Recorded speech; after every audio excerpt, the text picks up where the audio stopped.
அண்மை செய்தி, பாஜகவுடன் ஜான் பாண்டியன் கூட்டணி என தகவல் வெளியாகியிருக்கிறது. அதாவது தேசிய ஜனநாயக கூட்டணியில் தமிழக மக்கள் முன்னேற்ற கழகம் இணைகிறதா என்ற தகவல் வெளியாகியிருக்கிறது. இன்று அல்லது நாளை கூட்டணி குறித்த அதிகாரப்பூர்வ அறிவிப்பு வெளியாகும் என்றும் தகவல் வெளியாகியிருக்கிறது. விவரங்களை செய்தியாளர் ராமச்சந்திரன் வழங்கி கேட்கலாம். ராமச்சந்திரன் வணக்கம். இது எவ்வளவு தூரம் உறுதி செய்யப்பட்ட தகவல்? மேலும் விவரம் என்ன? வணக்கம். தேசிய ஜனநாயக கூட்டணியில் தமிழக மக்கள் முன்னேற்ற கழகம் இணைந்துள்ளதாக அக்கட்சியின் தலைவர் திரு ஜான் பாண்டியன் தெரிவித்துள்ளார்.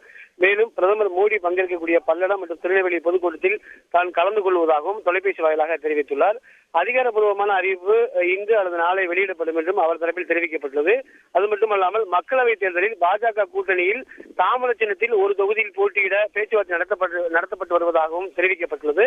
குறிப்பாக நெல்லை உள்ளிட்ட தென் மாவட்டங்களில் தனக்கென ஒரு கணிசமான வாக்கு வங்கியை வைத்திருப்பவர் திரு ஜான் பாண்டியன். இவரது தமிழக மக்கள் முன்னேற்ற கட்சி பாஜக தலைமையிலான தேசிய ஜனநாயக கூட்டணியில் கடந்த 9 ஆண்டு காலமாக இடம்பெற்றிருந்தது. மேலும் கடந்த நாடாளுமன்ற தேர்தலில் போட்டியின்றி பிரச்சாரத்தில் ஈடுபட்டார். சட்டமன்ற தேர்தலில் எழும்பூர் தொகுதியில் போட்டியிட்டு தோல்வியை தழுவினார்.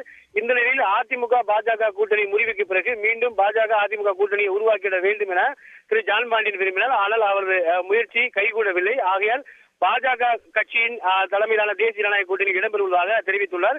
குறிப்பாக நேற்று பாஜகவின் தேசிய தலைவர் அவர் கோவையில் சந்தித்து இன்று பிரதமர் மோடி பங்கேற்கக்கூடிய பொதுக்கூட்டத்தில் கலந்து கொள்ள வேண்டும் என கேட்டுக்கொண்டார். அதன் அடிப்படையில் இன்றும் நாளையும் பிரதமர் மோடி பங்கேற்கக்கூடிய பொதுக்கூட்டத்தில் பங்கேற்பதாக அவர் தெரிவித்துள்ளார். பாஜக கூட்டணியில் இடம்பெற்றுள்ளோம் என்றும் அவர் எந்தெந்த தொகுதியில் போட்டி, எந்த தொகுதி செல்வாக்கு உள்ளது என்பது குறித்தும் விரிவாக ஆலோசிக்கப்பட்டு வருகிறது. அடுத்த கட்டமாக பாஜகவின் தேசிய தலைவருடன் பேச்சுவார்த்தை நடத்தி அதிகாரப்பூர்வமான அறிவிப்பை வெளியிடுவோம் என்றும் திரு ஜான் பாண்டியன் தரப்பில் தெரிவிக்கப்பட்டுள்ளது. தகவல்களை வழங்கியதற்கு நன்றி ராமச்சந்திரன்.